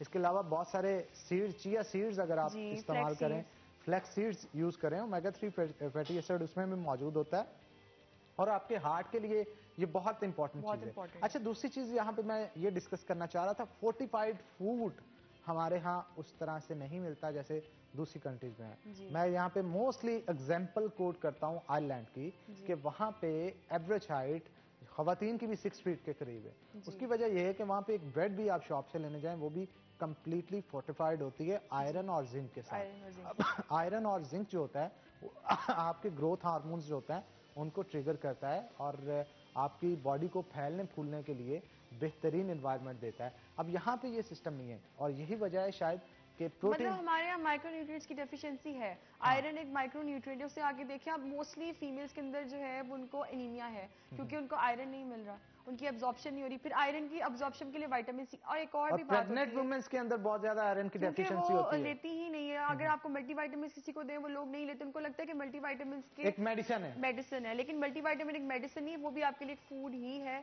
क्योंकि हमें लेकिन माइक्रोन्यूट्रिएंट्स। उससे भी बेहतर चीज ये है कि वो विटामिन्स भी आप उस फूड से कंज्यूम करें जो कि आप ले रहे होते हैं। आप डिजाइन करें अपने मील्स को, एक प्रॉपर डाइट प्लान के तहत डिजाइन करें कि आपने कौन कौन सा सोर्स यूज करते हुए मल्टीविटामिन उनसे एक्सट्रैक्ट करने। विटामिन ए का सोर्स कौन सा फ्रूट है, विटामिन बी का कौन सा है, विटामिन डी का कौन सा है, विटामिन सी का कौन सा है। सिट्रिक फूड, जितने भी सिट्रस फूड हैं, विटामिन सी उसमें बेहतरीन क्वांटिटी में मौजूद होता है। आजकल मौसमी बहुत ज्यादा बाजार में इन है, आजकल माल्टा बहुत ज्यादा इन है। आप उसको उसके जूस से उसको खुद लेने से जो है वो विटामिन सी आपकी बॉडी के अंदर आता है। और जब विटामिन सी की बात आती है आजकल तो उसकी इंपॉर्टेंस जो है वो नहीं, पीक आप पे जैसे है। फॉर एग्जांपल स्मोकर्स हैं, उनको इस चीज का अंदाजा नहीं है कि विटामिन सी, जैसे अगर मैं नॉर्मल पर्सन हूँ, if I am not smoking, तो जो एक स्मोकर है उसके लिए विटामिन सी की रिक्वायरमेंट डबल अमाउंट में हो जाती है क्योंकि उनकी विटामिन सी का बेसिकली फंक्शन ये होता है कि वो इन्फेक्शन से फाइट करता है। और जब आप स्मोकिंग करते हैं तो वो ऑब्वियसली आपकी बॉडी के अंदर वो टॉक्सिन्स, वो सारे केमिकल्स जाते हैं, तो आपको विटामिन सी ज्यादा अमाउंट में चाहिए होता है। ये भी लोगों के अंदर नॉलेज नहीं है। दूसरा ये कि मैं लोगों को ये रिकमेंड करूंगी कि खुद से अपने डाइट प्लान मत बनाया करें कि मतलब मैं ये भूखा ले लिया, मैंने ये कर लिया। हम इस फील्ड के लिए हैं, हमारे पास आए, we are here to guide you. लेकिन नहीं, लोग अपने डॉक्टर्स खुद ही बनते हैं और फिर अपना बेड़ा गर्क करके हमारे पास आ जाते हैं और वो कहते हैं कि 1 महीने में हमारा 10 किलो कम कर दे। मैं ये भी क्लियर करूंगी कि कभी भी 1 मंथ में इतना वेट कम नहीं हो सकता। होता है, लेकिन उनका जिनका 150 केजी वजन होता है, वाटर रिटेंशन होती है बॉडी। डिपेंड करता है कि सही कह रहे हैं, इंडिविजुअल टू इंडिविजुअल के मेटाबॉलिज्म पे डिपेंड करता है, उसकी बॉडी फंक्शनिंग पे डिपेंड करता है। ऐसा भी होता है कि 1 महीने में आपका 10 हुआ, 1 महीने में आपका नहीं होता। हमारा मेन फोकस होता है कि हमने फैट लॉस पे जाना है, हमने वेट लॉस पे नहीं जाना। आप स्केल को मत देखिए, आप ये देखेंगे आपकी बॉडी में क्या डिफरेंस आ रहा है, आपकी हेल्थ में क्या डिफरेंस आ रहा है। लेकिन लोगों को ये मिसकंसेप्शन होता है बस स्केल पे 10 किलो कम हो जाए, 5 किलो कम हो जाए, ये लोगों के अंदर बहुत मिसकंसेप्शन है। और दूसरा, चलें जी, इस मिसकंसेप्शन को हम दूर करेंगे अगली जो ब्रेक के बाद जब हम आएंगे यहीं से बात को कंटिन्यू करेंगे। तो नाज़रीन, एक ब्रेक लेंगे, ब्रेक के बाद दोबारा हाजिर होते हैं, कहीं मत जाइएगा, हमारे साथ रहिएगा।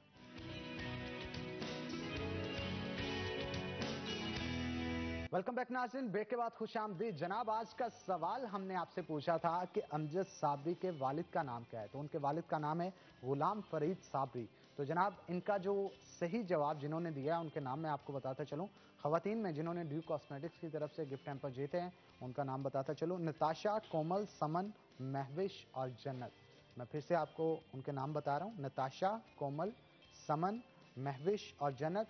बहुत बहुत मुबारक हो आपको, आपने ड्यू कॉस्मेटिक्स की तरफ से गिफ्ट हैम्पर्स जो है वो जीते हैं। और वॉचर्स जिन्होंने जीते हैं उनका नाम भी बताते चलो, हमजा, फ़हीम अहमद, खुरम शहजाद, याकूब जावेद और शाहरुख। मैं फिर से नाम इनके रिपीट कर रहा हूँ, बुलेवार्ड मॉल की तरफ से जिन्होंने वॉचर्स जीते हैं, हमजा, फ़हीम अहमद, खुरम शहजाद, याकूब जावेद और शाहरुख। इन 5 को भी खुश नसीबों को बहुत बहुत मुबारक हो, इन्होंने बुलेवार्ड मॉल की तरफ से जो वॉचेस हैं उनको विन किया है। तो जनाब तुबा की तरफ चलते हैं और मजीद सवालात उनके साथ करते हैं। तुबा, क्या कहेंगी वेट लॉस की? अगर जब भी बात की जाती है, ख़वातीन को ये होता है कि अचानक से वेट लॉस करें वो, मतलब 1 महीने बाद अगर शादी है तो किसी ओबेसिटी का शिकार या मोटापे का शिकार खातून को ये ख्याल आता है कि मैंने फ़लाँ ड्रेस जो मैंने शादी पे ख़रीदा था, जितनी पतली तब होती थी, मैंने वही पहनना है, उसके लिए मैं डाइटिंग करूँगी। तो वो डाइटिंग स्टार्ट कर देती है और 1 महीना भूखा रह रह के अपना बुरा हाल कर लेती हैं।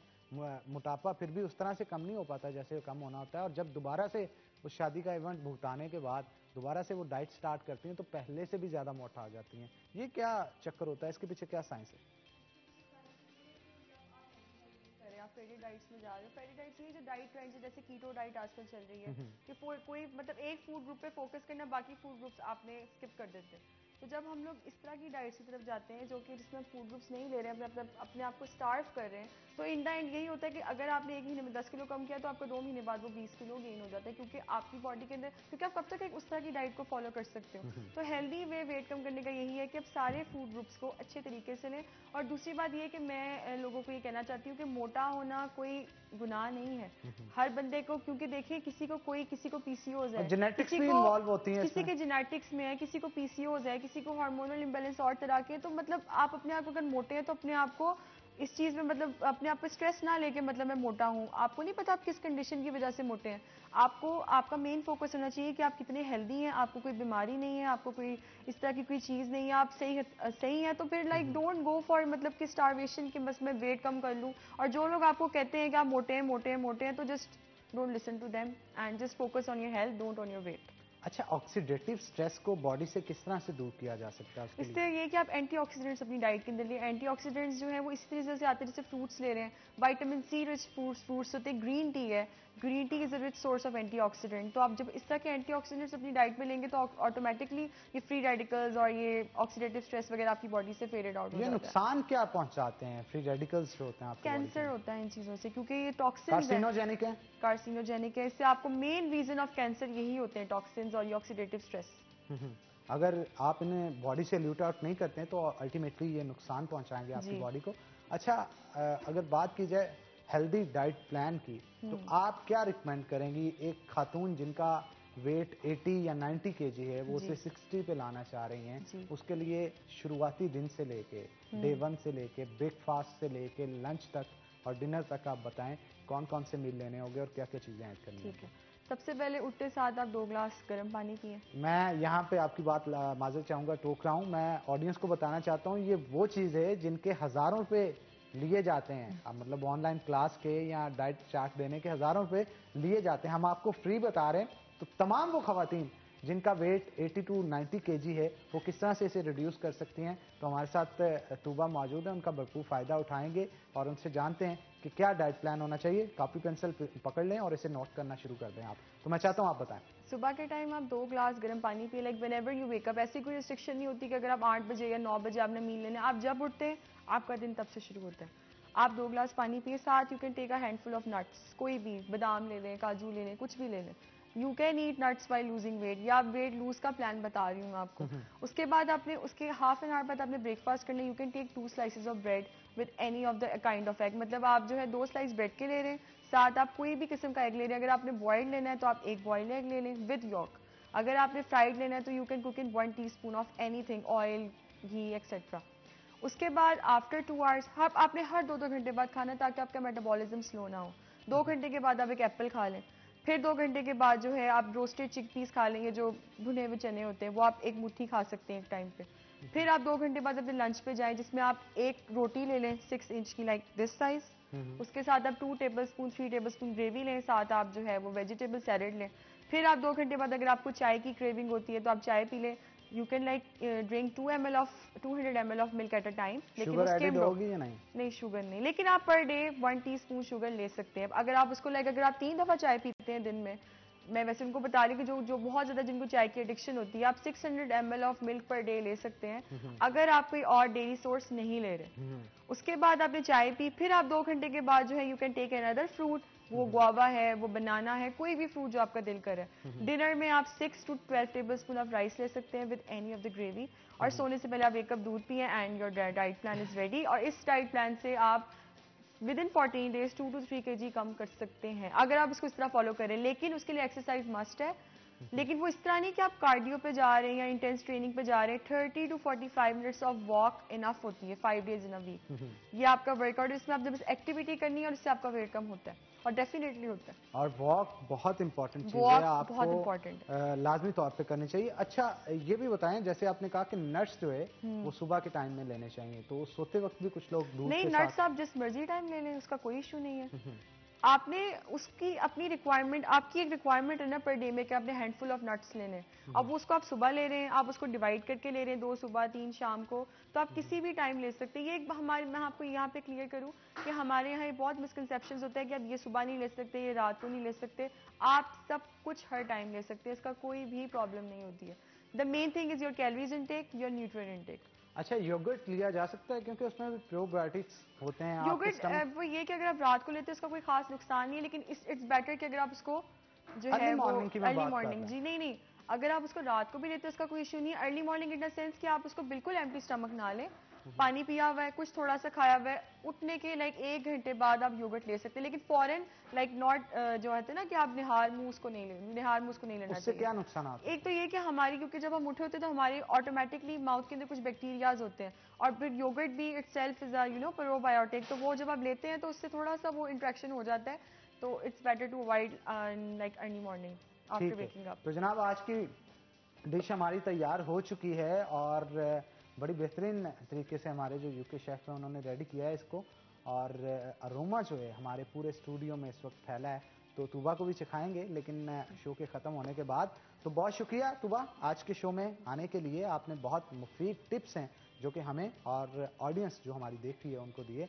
तो उम्मीद करता हूँ बहुत सारी ख़वातीन ने इससे बहुत कुछ सीखा होगा। आप इन डाइट प्लान्स पे चलते चलते अपना वेट कम कर सकते हैं, क्वालिटी लाइफ जो है वो जी सकते हैं। तो बहुत शुक्रिया आज के शो में आने के लिए। तो इसी के साथ नाज़रीन, आज के प्रोग्राम से अपने मेज़बान हन्नान बुखारी को दीजिए इजाज़त। इंशाल्लाह कल होगी आपसे मुलाकात, तब तक के लिए अल्लाह हाफ़िज़।